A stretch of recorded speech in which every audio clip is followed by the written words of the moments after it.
Hey, it's KHAM187. I'm back with a follow-up video of my Nacon Revolution unbox video.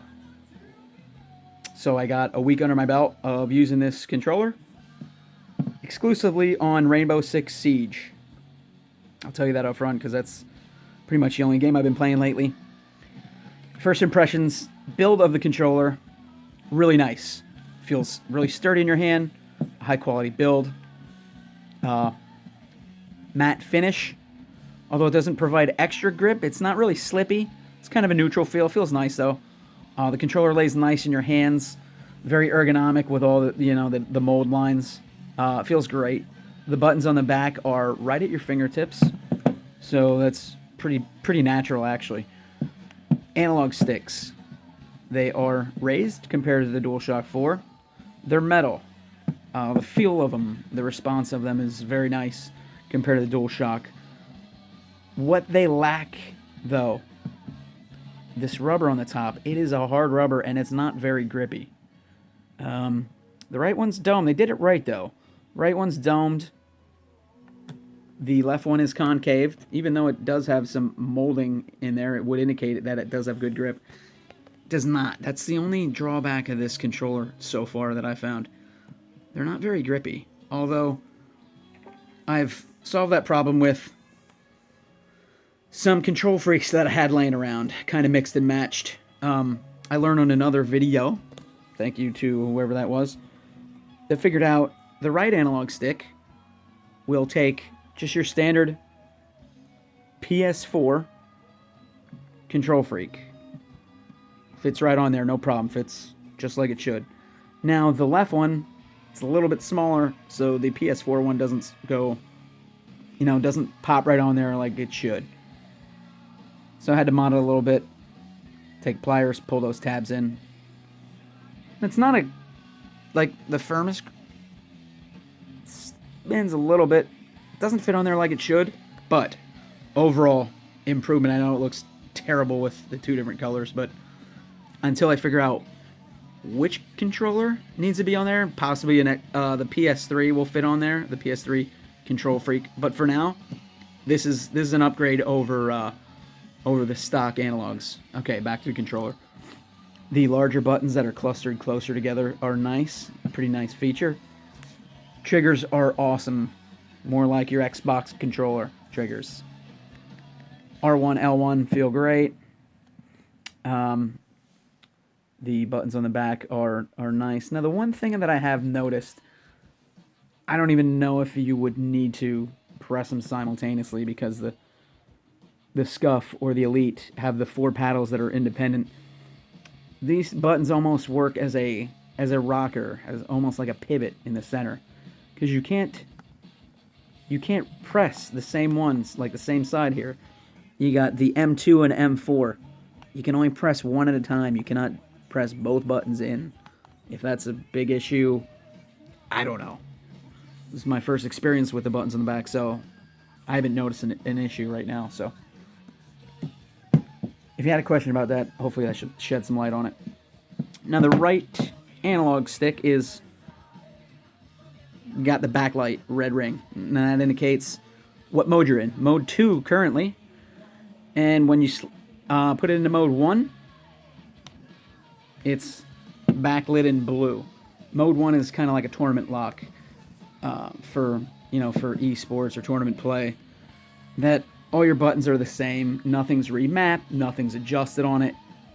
It's locked. It's just like a stock DualShock controller. But when you put her into mode 2, it's when you get the red ring, and then the button on the back. You can toggle through your profiles. You'll see the red LED will light up underneath the share and options, indicating which profile you're using. To adjust that and your profiles, here's a software, Nacon website, quick download, pretty basic software. First thing you want to do, though, when you open it up, so on the left side here, you got profile 1, 2, 3, 4. General settings here at the bottom tab, and you want to go in and check for your latest firmware, which when you break that controller out of the box, it's going to have updated firmware that you need to upload. So on this screen, what you adjust or can adjust is your vibration of your controller, independent, left and right, how intense it is, and you can test it out. Or you can turn them off if you'd like. Also, the lighting parameters, the backlight, which is around your right analog. Off slow, medium quick. You can even turn that light off if you please. But just to show you, that's considered slow, medium pulse, and then quick pulse here. Pretty cool feature. I mean, it's not like you're going to be showing it off to anybody, but it's a neat little feature you got going. So back to the software, I'll give you a quick spin through here. Right analog. It's the only one you can adjust. You can't adjust your left one, but you go in here, your right analog. The default setting is 2 for the dead zone. I have it set up as 0, so any kind of slight input on your right analog and your character is going to be moving. The curve of the right analog, I haven't adjusted at all. It's just I have it set up as linear. Don't really have an idea that I'd want to change it at the moment. So I have that stock. Mapping, that's going to be, you're going to go into that, highlight which button, and it shows it on the right hand side on the controller, has it highlighted. And then you simply press the button you want to remap to. Same thing with the M1, 2, 3, 4. Just highlight it and click what button you'd like to remap it to. Pretty easy, straightforward. Triggers. Now, this was a nice feature I liked on this controller. You can set them up like hair triggers. Even though there's not a mechanical stop on there, you can still set up your triggers independent if you'd like.